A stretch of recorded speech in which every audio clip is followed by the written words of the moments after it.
मेरे प्रिय आत्मन, प्रेम क्या है? जीना और जानना तो आसान है, लेकिन कहना बहुत कठिन है। जैसे कोई मछली से पूछे कि सागर क्या है, तो मछली कह सकती है ये है सागर, ये रहा, चारों तरफ वही है। लेकिन कोई पूछे कि कहो क्या है, बताओ मत, तो बहुत कठिन हो जाएगा मछली को। आदमी के जीवन में भी जो श्रेष्ठ है, सुंदर है और सत्य है, उसे जिया जा सकता, जाना जा सकता, हुआ जा सकता, लेकिन कहना बहुत मुश्किल है। और दुर्घटना और दुर्भाग्य यह है कि जिसमें जिया जाना चाहिए, जिसमें हुआ जाना चाहिए, उसके संबंध में मनुष्य जाति 5-6 हजार वर्ष से केवल बातें कर रही है। प्रेम की बात चल रही है, प्रेम के गीत गाए जा रहे हैं, प्रेम के भजन गाए जा रहे हैं, और प्रेम का मनुष्य के जीवन में कोई स्थान नहीं है। अगर आदमी के भीतर खोजने जाएं तो प्रेम से ज्यादा असत्य शब्द दूसरा नहीं मिलेगा।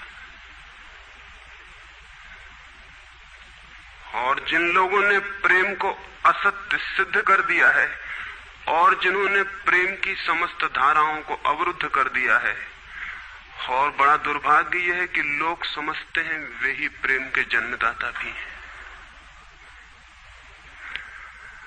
धर्म प्रेम की बातें करता है, लेकिन आज तक जिस प्रकार का धर्म मनुष्य जाति के ऊपर दुर्भाग्य की भांति छाया हुआ है, उस धर्म ने ही मनुष्य के जीवन से प्रेम के सारे द्वार बंद कर दिए। और न इस संबंध में पूरब और पश्चिम में कोई फर्क है,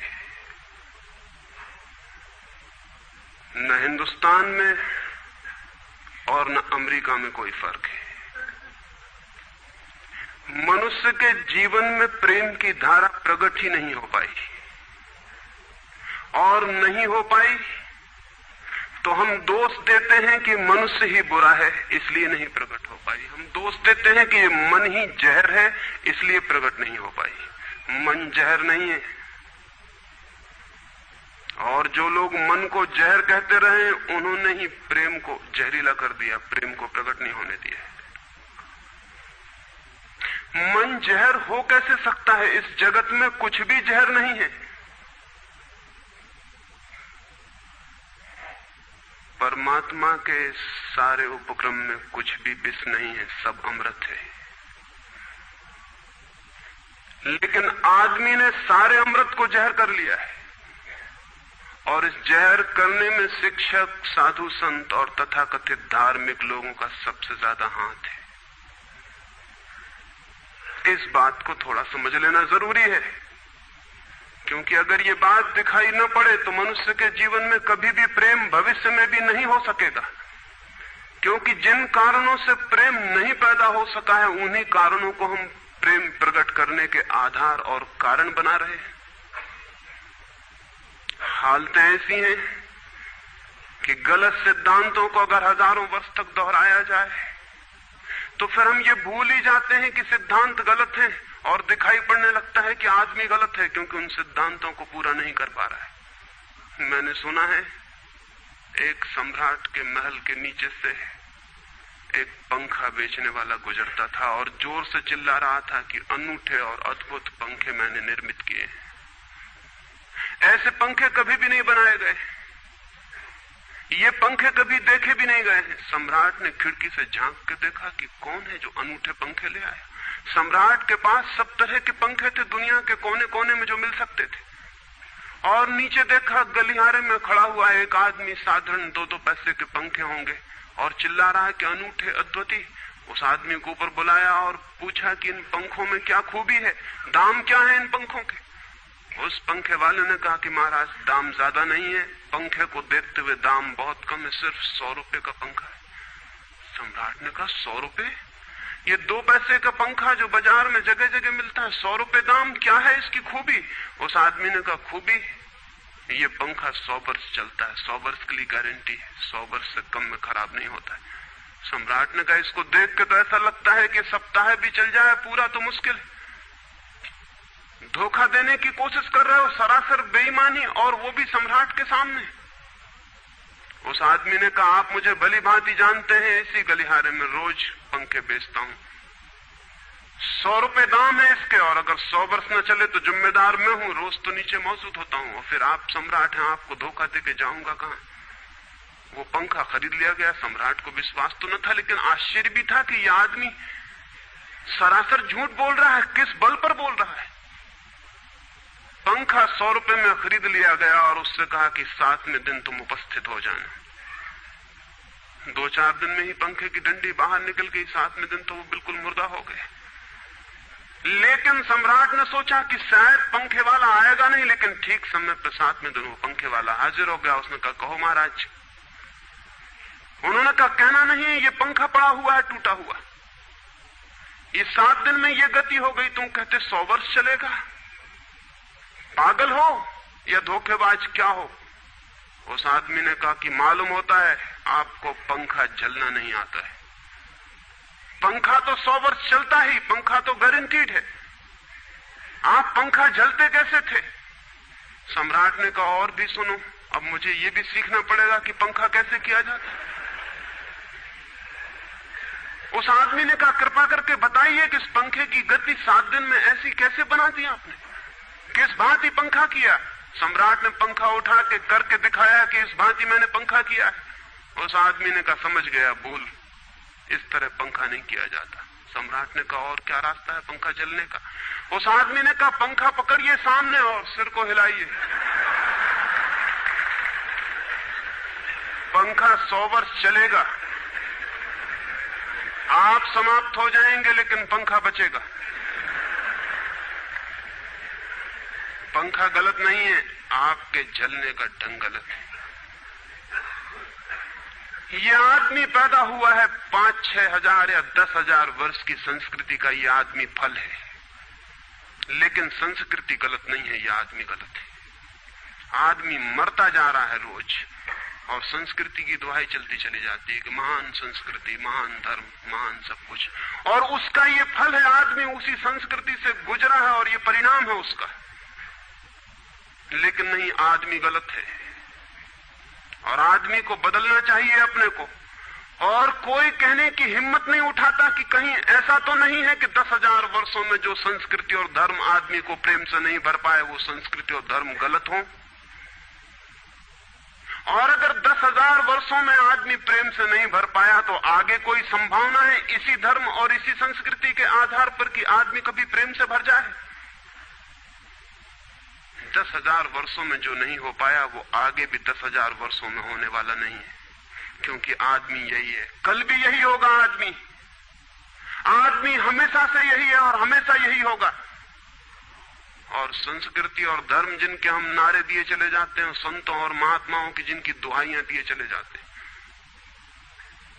सोचने के लिए हम तैयार नहीं कि कहीं हमारा बुनियादी चिंतन की दिशा ही तो गलत नहीं है। मैं कहना चाहता हूं कि वो गलत है, और गलत सबूत है ये आदमी। और क्या सबूत होता है? एक बीज को हम बोएं और फल जहरीले और कड़वे हों, तो क्या सब सिद्ध होता है? सिद्ध होता है कि वो बीज जहरीला और कड़वा रहा होगा। हालांकि बीज में पता लगाना मुश्किल है कि उससे जो फल पैदा होंगे वो कड़वे पैदा होंगे। बीज में कुछ खोजबीन नहीं की जा सकती।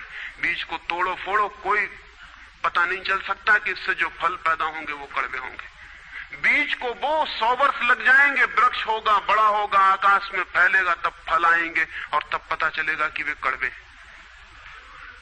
10,000 वर्ष में संस्कृति और धर्म के जो बीज बोए गए हैं, ये आदमी उसका फल है और ये कड़वा है और घृणा से भरा हुआ है।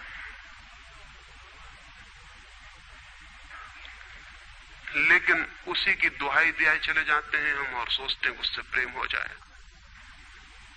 मैं आपसे कहना चाहता हूं उससे प्रेम नहीं हो सकता है, क्योंकि प्रेम के पैदा होने की जो बुनियादी संभावना है, धर्मों ने उसकी ही हत्या कर दी है और उसमें ही जहर घोल दिया है।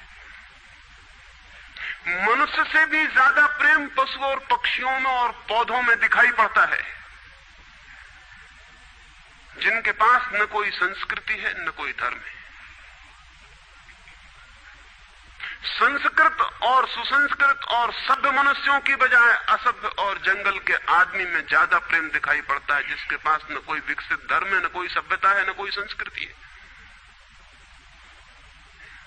जितना आदमी सभ्य, सुसंस्कृत और तथाकथित धर्मों के प्रभाव में मंदिरों और चर्चों में प्रार्थना करने लगता, उतना ही प्रेम से शून्य क्यों होता चला जाता? जरूर कुछ कारण है, और दो कारणों पर मैं विचार करना चाहता हूं। अगर वे ख्याल में आ जाएं तो प्रेम के अवरुद्ध स्रोत टूट सकते हैं और प्रेम की गंगा बह सकती है। वह हर आदमी के भीतर है, उसे कहीं से लाना नहीं है। प्रेम कोई ऐसी बात नहीं है कि कहीं खोजने जाना है उसे, वो है, वो प्राणों की प्यास है हर एक के भीतर, वो प्राणों की सुगंध है प्रत्येक के भीतर, लेकिन चारों तरफ से परकोटा है उसके और वो प्रकट नहीं हो पाती। सब तरफ पत्थर की दीवार है और वो झरने नहीं फूट पाते। तो प्रेम की खोज और प्रेम की साधना कोई पॉजिटिव, कोई विधायक खोज और साधना नहीं है कि हम जाएं और कहीं प्रेम सीख लें। एक मूर्तिकार एक पत्थर को तोड़ रहा था, कोई देखने गया था कि मूर्ति कैसे बनाई जाती है। उसने देखा कि मूर्ति तो बिल्कुल नहीं बनाई जा रही, सिर्फ छेनी और हथौड़े से पत्थर तोड़ा जा रहा है। तो उस आदमी ने पूछा कि आप क्या कर रहे हैं, मूर्ति नहीं बनाएंगे? मैं तो मूर्ति का बनना देखने आया हूं, आप तो सिर्फ पत्थर तोड़ रहे हैं। उस मूर्तिकार ने कहा कि मूर्ति तो पत्थर के भीतर छिपी है, उसे बनाने की जरूरत नहीं है, सिर्फ उसके ऊपर जो व्यर्थ पत्थर जुड़ा है उसे अलग कर देने की जरूरत है और मूर्ति प्रकट हो जाएगी। मूर्ति बनाई नहीं जाती, मूर्ति सिर्फ आविष्कृत होती है, डिस्कवर होती है, अनावृत होती है, उगाड़ी जाती है। मनुष्य के भीतर प्रेम छिपा है, सिर्फ उगाड़ने की बात है, उसे पैदा करने का सवाल नहीं है, अनावृत करने की बात है। कुछ है जो हमने ऊपर से ओढ़ा हुआ है, जो उसे प्रकट नहीं होने देता। एक चिकित्सक से जाके आप पूछें कि स्वास्थ्य क्या है, और दुनिया का कोई चिकित्सक नहीं बता सकता कि स्वास्थ्य क्या है। बड़े आश्चर्य की बात है, स्वास्थ्य पर ही तो सारा चिकित्सा शास्त्र खड़ा है, सारी मेडिकल साइंस खड़ी है, और कोई नहीं बता सकता कि स्वास्थ्य क्या है।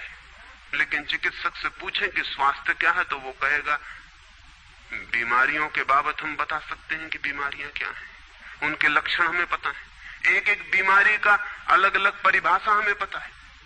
स्वास्थ्य का हमें कोई भी पता नहीं है। इतना हम कह सकते हैं कि जब कोई बीमारी नहीं होती तो जो होता है वो स्वास्थ्य है। स्वास्थ्य तो मनुष्य के भीतर छिपा है, इसलिए मनुष्य की परिभाषा के बाहर है। बीमारी बाहर से आती है, इसलिए बाहर से परिभाषा की जा सकती है। स्वास्थ्य भीतर से आता है, उसकी कोई परिभाषा नहीं की जा सकती। इतना ही हम कह सकते हैं कि बीमारियों का अभाव स्वास्थ्य है। लेकिन ये स्वास्थ्य की कहां परिभाषा हुई? स्वास्थ्य के संबंध में तो हमने कुछ भी ना कहा कि बीमारियां नहीं है, तो बीमारियों के संबंध में कहा। सच ये है कि स्वास्थ्य पैदा नहीं करना होता, या तो छिप जाता है बीमारियों में, या बीमारियां हट जाती हैं तो प्रकट हो जाता है। स्वास्थ्य हम में है, स्वास्थ्य हमारा स्वभाव है, प्रेम हम में है, प्रेम हमारा स्वभाव है। इसलिए ये बात गलत है कि मनुष्य को समझाया जाए कि तुम प्रेम पैदा करो।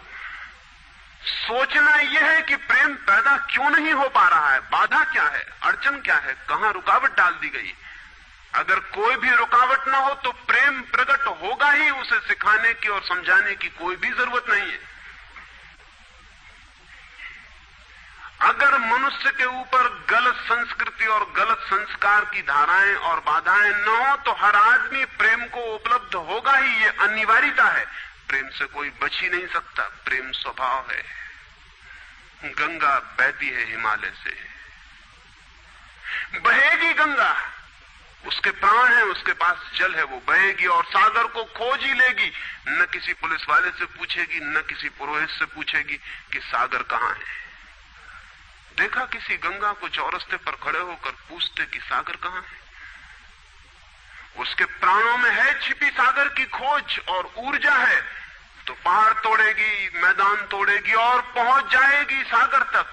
सागर कितने ही दूर हो, कितना ही छिपा हो, खोज ही लेगी। और कोई रास्ता नहीं है, कोई गाइड बुक नहीं है कि जिससे पता लगा ले कि कहां से जाना है, लेकिन पहुंच जाती है। लेकिन बांध बांध दिए जाएं, चारों तरफ परकोटे उठा दिए जाएं, प्रकृति की बाधाओं को तोड़ के तो गंगा सागर तक पहुंच जाती है, लेकिन अगर आदमी की इंजीनियरिंग की बाधाएं खड़ी कर दी जाएं तो हो सकता है गंगा सागर तक न पहुंच पाए। ये भेद समझ लेना जरूरी है। प्रकृति की कोई भी बाधा असल में बाधा नहीं है, इसलिए गंगा सागर तक पहुंच जाती है, हिमालय को काट के पहुंच जाती है। लेकिन अगर आदमी इजाद करे, इंतजाम करे, तो गंगा को सागर तक नहीं भी पहुंचने दे सकता है।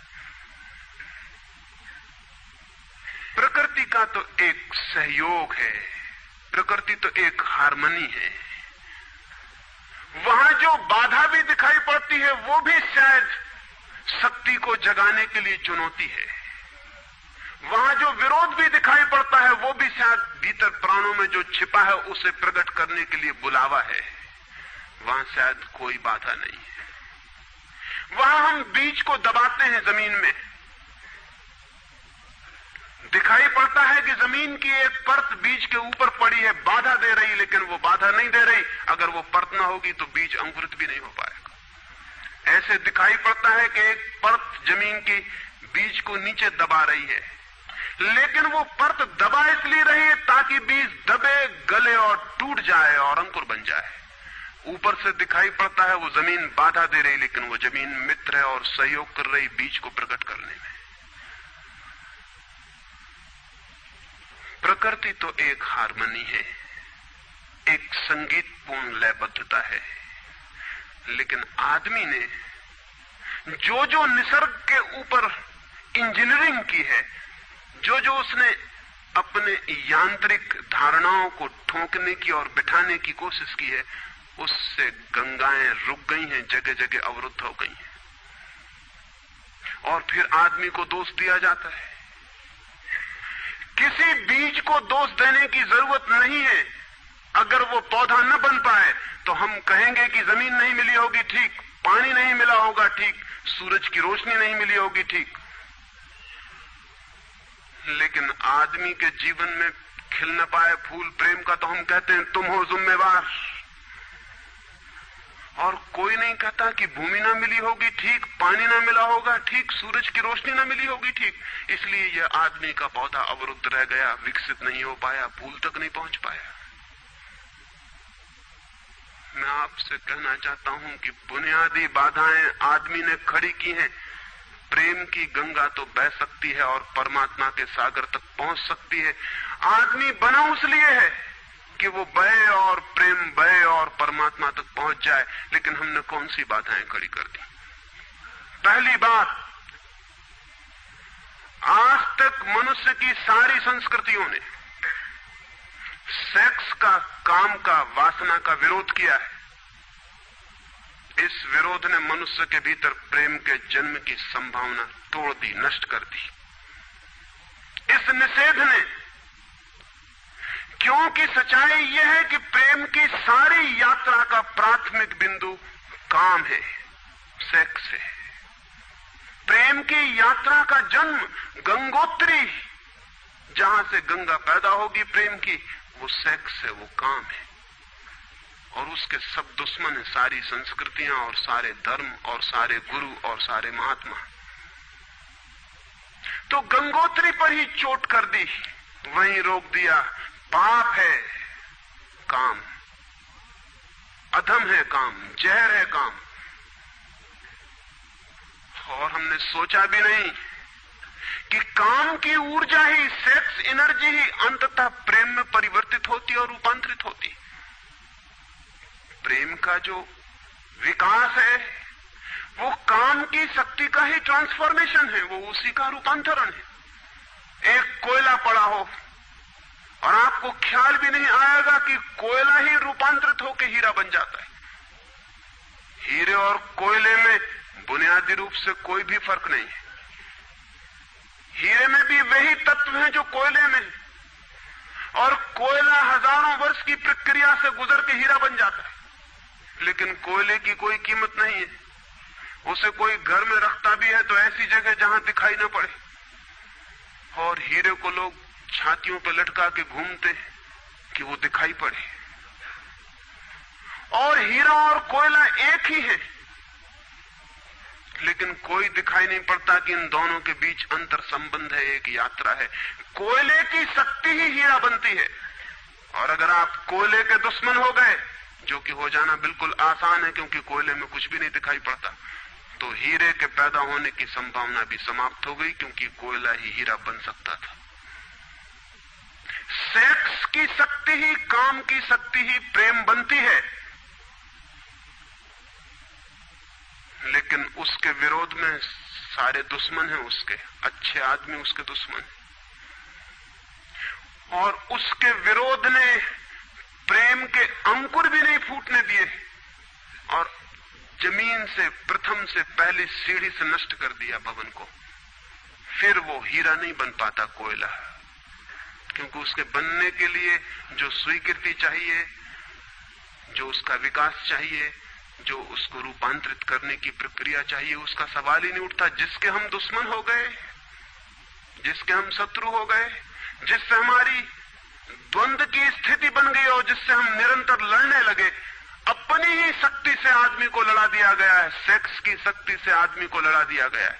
और शिक्षाएं दी जाती हैं कि द्वंद्व छोड़ना चाहिए, कॉन्फ्लिक्ट छोड़नी चाहिए, लड़ना नहीं चाहिए। और सारी शिक्षाएं बुनियाद में सिखा रही हैं कि लड़ो, मन जहर है तो मन से लड़ो, जहर से तो लड़ना पड़ेगा। सेक्स पाप है तो उससे लड़ो। और ऊपर से कहा जा रहा है कि द्वंद्व छोड़ो। जिन शिक्षाओं के आधार पर मनुष्य द्वंद्व से भर रहा है, वही शिक्षाएं दूसरी तरफ कह रही हैं कि द्वंद्व छोड़ो। एक तरफ आदमी को पागल बनाओ और दूसरी तरफ पागल खाने खोलो कि उनका इलाज करना है। एक तरफ कीटाणु फैलाओ बीमारियों के, और फिर अस्पताल खोलो कि बीमारियों का इलाज यहां किया जाता है। एक बात समझ लेनी जरूरी है संबंध में, मनुष्य कभी भी काम से मुक्त नहीं हो सकेगा। काम उसके जीवन का प्राथमिक बिंदु है, उसी से जन्म होता है। परमात्मा ने काम की शक्ति को ही, सेक्स को ही सृष्टि का मूल बिंदु स्वीकार किया है। और परमात्मा जिसे पाप नहीं समझ रहा, महात्मा उसे पाप बता रहे हैं। अगर परमात्मा उसे पाप समझता है तो परमात्मा से बड़ा पापी इस पृथ्वी पर, इस जगत में, इस विश्व में कोई भी नहीं है। फूल खिला हुआ दिखाई पड़ रहा है। कभी सोचा है कि फूल का खिल जाना भी सेक्सुअल एक्ट है? फूल का खिल जाना भी काम की एक घटना है, वासना की एक घटना है। फूल में है क्या उसके खिल जाने में? उसके खिल जाने में कुछ भी नहीं है।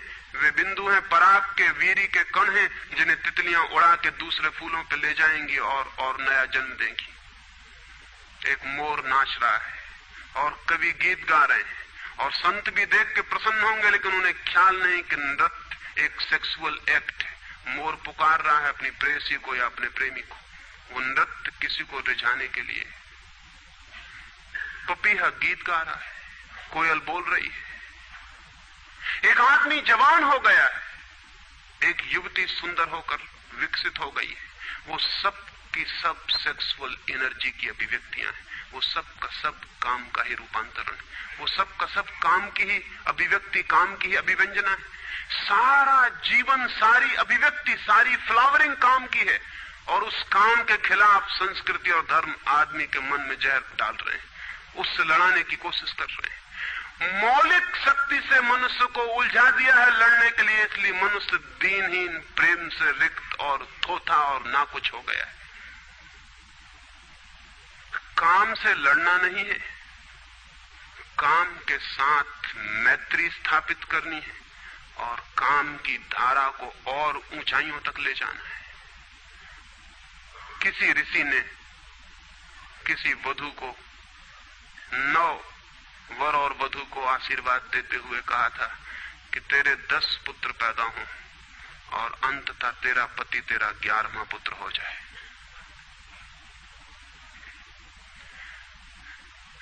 वासना रूपांतरित हो तो पत्नी मां बन सकती है,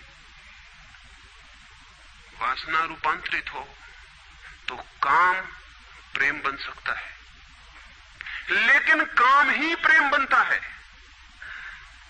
काम की ऊर्जा ही प्रेम की ऊर्जा में विकसित होती है, फलित होती है। लेकिन हमने मनुष्य को भर दिया है काम के विरोध में। इसका परिणाम यह हुआ कि प्रेम तो पैदा नहीं हो सका, क्योंकि वो तो आगे का विकास था, काम की स्वीकृति से आता। प्रेम तो विकसित नहीं हुआ और काम के विरोध में खड़े होने के कारण मनुष्य का चित्त ज्यादा से ज्यादा कामुक और सेक्सुअल होता चला गया। हमारे सारे गीत, हमारी सारी कविताएं, हमारे चित्र, हमारी पेंटिंग्स, हमारे मंदिर, हमारी मूर्तियां सब घूम फिर के सेक्स के आसपास केंद्रित हो गई। हमारा मन ही सेक्स के आसपास केंद्रित हो गया। इस जगत में कोई भी पशु मनुष्य की भांति सेक्सुअल नहीं है। मनुष्य 24 घंटे सेक्सुअल हो गया। उठते बैठते सोते जागते सेक्स ही सब कुछ हो गया। उसके प्राण में एक घाव हो गया, विरोध के कारण, दुश्मनी के कारण, शत्रुता के कारण। जो जीवन का मूल था उससे मुक्त तो हुआ नहीं जा सकता था, लेकिन उससे लड़ने की चेष्टा में सारा जीवन रुग्ण जरूर हो सकता था, वो रुग्ण हो गया है। और ये जो मनुष्य जाति इतनी ज्यादा कामुक दिखाई पड़ रही है, इसके पीछे तथाकथित धर्मों और संस्कृति का बुनियादी हाथ है। इसके पीछे बुरे लोगों का नहीं, सज्जनों और संतों का हाथ है। और जब तक मनुष्य जाति सज्जनों और संतों के इस अनाचार से मुक्त नहीं होती, तब तक प्रेम के विकास की कोई संभावना नहीं। मुझे एक घटना याद आती है। एक फकीर अपने घर से निकला था, किसी मित्र के पास मिलने जा रहा है। निकला है कि घोड़े पर उसका चढ़ा हुआ एक बचपन का दोस्त घर आके सामने खड़ा हो गया। उसने कहा कि दोस्त तुम घर पे रुको, वर्षों से प्रतीक्षा करता था कि तुम आओगे तो बैठेंगे और बात करेंगे, और दुर्भाग्य कि मुझे किसी मित्र से मिलने जाना है। मैं वचन दे चुका हूं तो मैं वहां जाऊंगा, घंटे भर में जल्दी से जल्दी लौट आऊंगा, तब तक तुम विश्राम करो। उसके मित्र ने कहा कि मुझे तो चैन नहीं है, अच्छा होगा कि मैं तुम्हारे साथ ही चला चलूं। लेकिन उसने कहा कि मेरे कपड़े सब गंदे हो गए धूल से रास्ते की, अगर तुम्हारे पास कुछ अच्छा कपड़ा हो तो मुझे दे दो, तो मैं डाल लूं और साथ हो जाऊं। निश्चित था उस फकीर के पास किसी सम्राट ने उसे एक बहुमूल्य कोट, एक पगड़ी और धोती भेंट की थी। उसने संभाल कर रखी थी, कभी जरूरत पड़ेगी तो पहनूंगा। वो जरूरत नहीं आई थी, निकाल के ले आया। खुशी में मित्र ने जब पहन ली तब उसे थोड़ी ईर्ष्या पैदा हुई। मित्र ने पहन के तो मित्र सम्राट मालूम होने लगा। बहुमूल्य कोट था, पगड़ी थी, धोती थी, शानदार जूते थे, और उसके सामने वो फकीर बिल्कुल ही नौकर चाकर दीनहीन दिखाई पड़ने लगा। उसने सोचा है तो बड़ा मुश्किल हुआ है, तो बड़ा गलत हुआ। जिनके घर में ले जाऊंगा ध्यान इस पर जाएगा, मुझ पर किसी का भी ध्यान जाएगा नहीं। अपने ही कपड़े, और आज अपने ही कपड़ों के कारण मैं दीनहीन हो जाऊंगा। लेकिन बार बार मन को समझाया कि मैं फकीर हूं, आत्मा परमात्मा की बात करने वाला, क्या रखा है कोट में पगड़ी में, छोड़ो, पहने रहने तो कितना फर्क पड़ता है। लेकिन जितना समझाने की कोशिश की कि कोट पगड़ी में क्या रखा है, कोट पगड़ी ही उसके मन में घूमने लगी। मित्र दूसरी बात करने लगा, लेकिन वो भीतर तो, ऊपर तो कुछ और दूसरी बातें कर रहा है, लेकिन वहां उसका मन नहीं है, भीतर उसे बस कोट और पगड़ी। रास्ते पर जो भी आदमी देखता है उसको कोई भी नहीं देखता, मित्र की तरफ सबकी आंखें जाती हैं। वो बड़ा मुश्किल में पड़ गया कि तो आज अपनी भूल कर ली, अपने हाथ से भूल कर ली। जिनके घर जाना था वहां पहुंचा, जाके परिचय दिया कि मेरे मित्र हैं, जमाल, बचपन के दोस्त हैं, बहुत प्यारे आदमी हैं। और फिर अचानक अनजाने मुंह से निकल गया कि रह गए कपड़े, सो कपड़े मेरे हैं। क्योंकि मित्र भी जिनके घर गए थे वो भी उसके कपड़ों को देख रहे थे, और भीतर उसके चल रहा था कोट पगड़ी, मेरी कोट पगड़ी, और उन्हीं की वजह से मैं परेशान हो रहा हूं। निकल गया मुंह से कि रह गए कपड़े, कपड़े मेरे। मित्र भी हैरान हुआ, घर के लोग भी हैरान हुए कि क्या पागलपन की बात है, ख्याल उसको भी आया बोल जाने के बाद, तब पछताया कि तो भूल हो गई। पछताया तो और दबाया अपने मन को, बाहर निकल के क्षमा मांगने लगा कि क्षमा कर दो, बड़ी गलती हो गई। मित्र ने कहा मैं तो हैरान हुआ कि तुमसे निकल कैसे गया। उसने कहा कि कुछ नहीं, सिर्फ जबान की चूक हो गई। हालांकि जबान की चूक कभी भी नहीं होती है, भीतर कुछ चलता होता है तो कभी कभी बेमौके जबान से निकल जाता है, चूक कभी नहीं होती। माफ कर दो, भूल हो गई। कैसे ये ख्याल आ गया कुछ समझ में नहीं आता, हालांकि पूरी तरह समझ में आ रहा था कि ख्याल कैसे आया है। दूसरे मित्र के घर गए। अब वो तय करता रहा रास्ते में कि अब चाहे कुछ भी हो जाए, ये नहीं कहना है कि कपड़े मेरे हैं। पक्का कर लेना है अपने मन को। घर के द्वार पर उसने जाके बिल्कुल दृढ़ संकल्प कर लिया कि ये बात नहीं उठानी कि कपड़े मेरे। लेकिन उस पागल को पता नहीं कि जितना वो दृढ़ संकल्प कर रहा है इस बात का, वो दृढ़ संकल्प बता रहा है इस बात को कि उतने ही जोर से उसके भीतर ये भावना घर कर रही कि कपड़े मेरे। आखिर दृढ़ संकल्प किया क्यों जाता है? एक आदमी कहता है कि मैं ब्रह्मचर्य का दृढ़ व्रत लेता हूं, उसका मतलब है उसके भीतर कामुकता दृढ़ता से धक्के मार रही, नहीं तो और कारण क्या है? एक आदमी कहता है कि मैं कसम खाता हूं कि आज से कम खाना खाऊंगा, उसका मतलब यह है कि कसम खानी पड़ रही, ज्यादा खाने का मन है उसका। और तब अनिवार्य रूप में द्वंद्व पैदा होता है। जिससे हम लड़ना चाहते हैं वही हमारी कमजोरी है, और तब द्वंद्व पैदा हो जाना स्वाभाविक है। वो लड़ता हुआ दरवाजे के भीतर गया, संभल संभल के बोला कि मेरे मित्र हैं, लेकिन जब वो बोल रहा है तब उसको कोई नहीं देख रहा, उसके मित्र को उस घर के लोग देख रहे हैं। तब फिर उसे ख्याल आया कि मेरा कोट, मेरी पगड़ी। उसने कहा कि दृढ़ता से कसम खाई, इसकी बात नहीं उठानी, मेरा क्या है